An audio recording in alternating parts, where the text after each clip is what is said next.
হয়েছেন বিশ্বসেরা allrounder Shakib Al Hasan. IPL 2021 নিলামে 3,20,00,000 টাকা দিয়ে তাকে দলে ভিড়েছে তার পুরাতন দল কেকেআর। তাই 2021 আইপিএল মৌসুমে কেকেআরের হয়ে তিনি খেলবেন।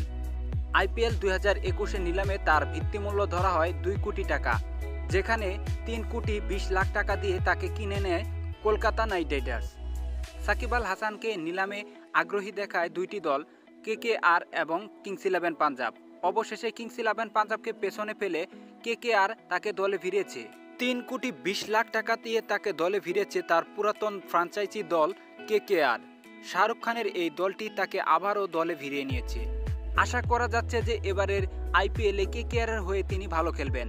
বাংলাদেশি ক্রিকেট প্রেমীদের প্রত্যাশা এটাই।